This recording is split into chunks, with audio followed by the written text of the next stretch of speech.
Rain was pouring down so hard I could barely see. It soaked through my blazer and dripped onto the cardboard box in my arms. The box was already falling apart from the water. Inside were my things, the stuff I'd kept at my desk for 3 years.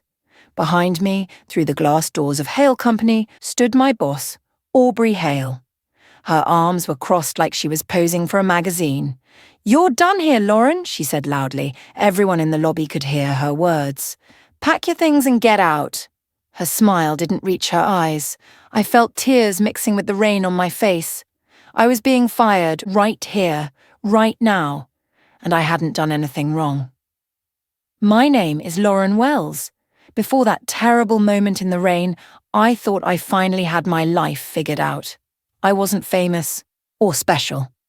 I was just a hard-working senior strategist at Hale Company, a mid-sized advertising agency downtown. Aubrey Hale was different. She was the kind of person everyone talked about. People said she was brilliant, kind, and inspiring.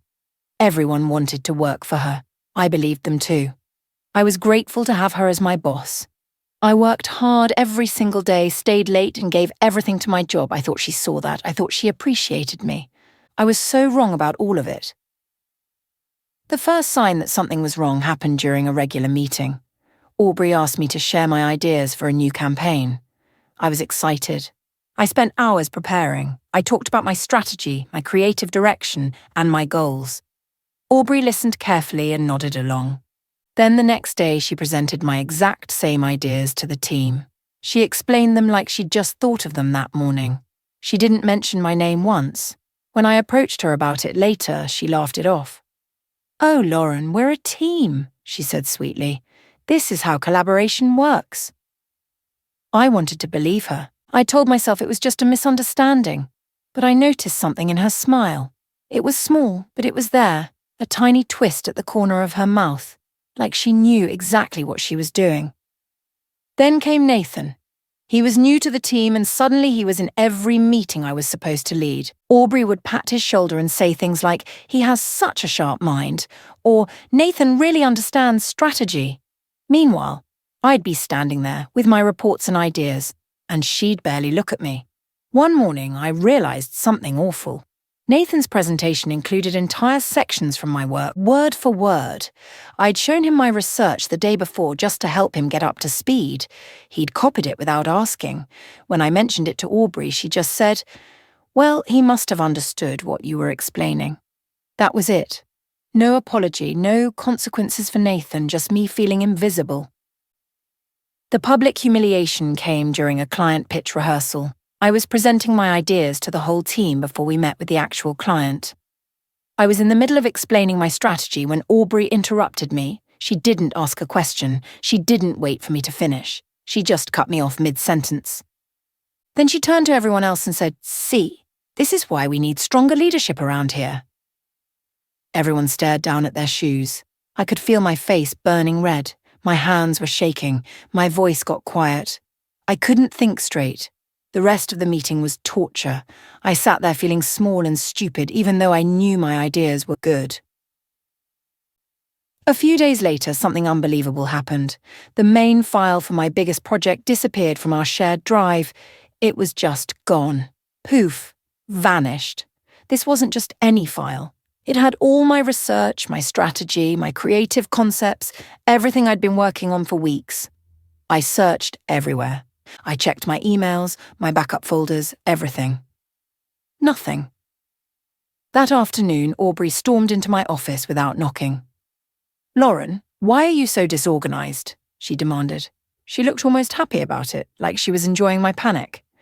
"This is exactly what I mean about your performance," she said. My heart was pounding. I tried to explain that the file had been there yesterday, but she wouldn't listen. Later that same day, a co-worker named Marcus pulled me aside by the elevators. He looked nervous, like he didn't want anyone to see us talking. "Be careful," he whispered. "Once Aubrey decides you're competition, she removes you." I asked him what he meant, but the elevator doors closed before he could answer. I stood there alone in the hallway, his words echoing in my head. "Removes you." What did that mean exactly? I thought about the missing file. I thought about my ideas being stolen. I thought about Nathan getting credit for my work. My stomach felt tight and heavy. That night, I couldn't sleep. I kept thinking about what Marcus had said. How many people had Aubrey done this to? How many had just disappeared? Then the client trouble started. I got an email from our biggest client asking why I hadn't sent them the updated version of their campaign. I was confused because I had definitely sent it.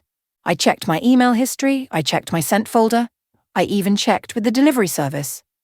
It had been sent, but when I asked the client to check their email again, they said they'd received a different version. An older version.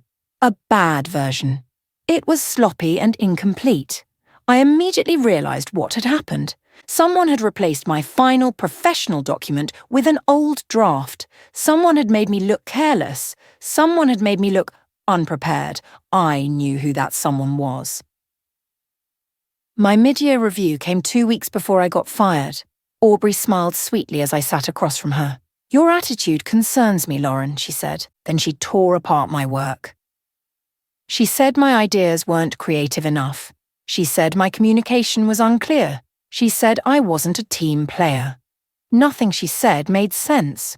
I'd been getting positive feedback from clients. My work had been solid. But she spoke with such confidence that I started to doubt myself. Was I crazy? Had I been doing a bad job this whole time? Her words seemed rehearsed, like she'd practiced them. I left her office shaking and confused. That night, I sat on my bed staring at the ceiling. My mind was racing with doubt and fear. Then something inside me changed. My panic got quieter. A single sentence formed in my head, clear and strong. "She's setting you up, Lauren, and she thinks you won't fight back." In that moment, I wasn't scared anymore. I was angry, not the kind of angry that makes you yell or throw things. I was cold and calm and determined. I decided right then that I wasn't going down without a fight. She wanted to play games. I could play too, but I'd play smarter. The next morning, I started being systematic. I created folders on my personal computer and began saving everything. Every email that Aubrey sent me, every file version I created, every meeting I could record. I wasn't doing anything illegal. I was just being careful. I was building a record. I was documenting everything. As the weeks went on, I noticed a pattern. Whenever something went wrong, a missing file, a changed document, a miscommunication, there was always evidence pointing back to Aubrey. Digital fingerprints. She was leaving a trail. She just didn't know I was following it. Then I found the altered email. A client showed me an email they'd received that claimed to be from me. In the email, I promised things we'd never actually agreed to. Things that didn't make sense. The signature said it was from me, but it didn't sound like me. The words weren't mine. The tone was all wrong. But the sender account, it was technically still my email address. My account. I realized that Aubrey had access to my shared inbox. She could log in whenever she wanted. She could send emails pretending to be me. She could make me look dishonest and unreliable. I felt sick. One night, I stayed at the office late. It was past 10 o'clock and most people had gone home. The office was quiet and empty. I was working on organizing my files when I heard something. Footsteps. I peeked out from my cubicle and saw Aubrey in the conference room. She was going through my project binders, the ones I'd left on the table. She was reading through my notes, checking my work, looking at my strategies.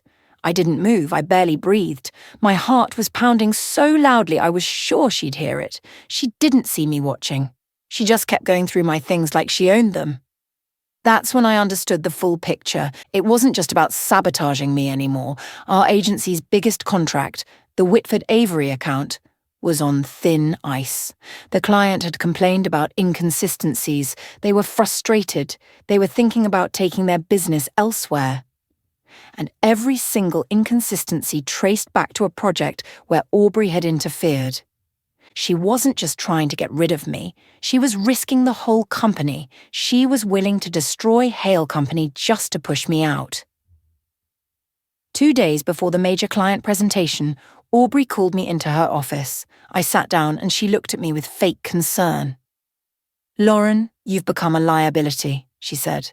"One more mistake, and I can't protect you." She said it like she was doing me a favor, like she was being kind by threatening me, like I should be grateful she was protecting me at all. It was the final piece of her plan. She was setting me up for one big, public failure. Then she'd have the excuse to fire me in front of everyone. The live client presentation was a disaster by design. We were in the conference room with the Whitford Avery team. Everything was set up. Everyone was ready. Then Aubrey pulled up the presentation. But it was the wrong deck. It was the old one. The outdated one. The one missing half the strategy and all the new ideas. My stomach dropped. This was it. This was her final move. I saw her eyes. She was watching me, pretending to be shocked, but her eyes told me the truth. She'd done it on purpose. Everyone in the room looked confused. Then they looked at me. Aubrey looked at me too, her face full of fake surprise. After the presentation ended, Aubrey marched me out of the conference room. She didn't listen to my explanations. She didn't ask what had happened. She just performed. She'd already made her decision.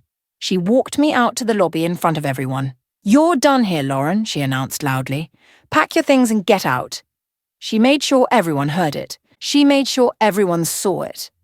That's when the rain started. I stood outside the glass doors with my collapsing cardboard box, rain soaking through my blazer, and realized I'd been pushed out exactly how she'd planned. I sat in my car for almost an hour after that. I just sat there, gripping the steering wheel, staring at nothing.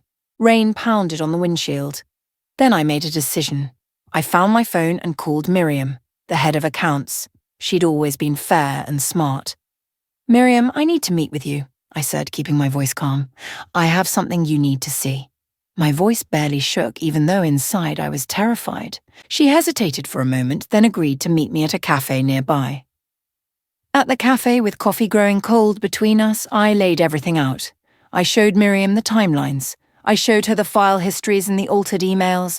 I showed her my meeting recordings and the backup documents. I explained how my ideas had been stolen and how projects had been sabotaged. I showed her Nathan copying my work. I showed her every piece of evidence I'd carefully collected. Miriam's eyes got bigger and bigger. "She did all this?" she asked, shocked. I shook my head slowly. "No," I said softly. "She did worse. She risked the Whitford Avery account to push me out." The board called me in the next day. I expected anger or disbelief. I expected them to defend Aubrey or dismiss my claims. Instead, I saw concern on their faces. "Lauren," the CEO said quietly, "why didn't you come to us sooner?" I swallowed hard. My eyes got a little wet. "Because I thought you wouldn't believe me," I admitted. "I thought I'd just lose my job and my reputation." The CEO leaned back in his chair. "We believe you," he said, "and we're going to investigate." Over the next week, internal auditors pieced everything together.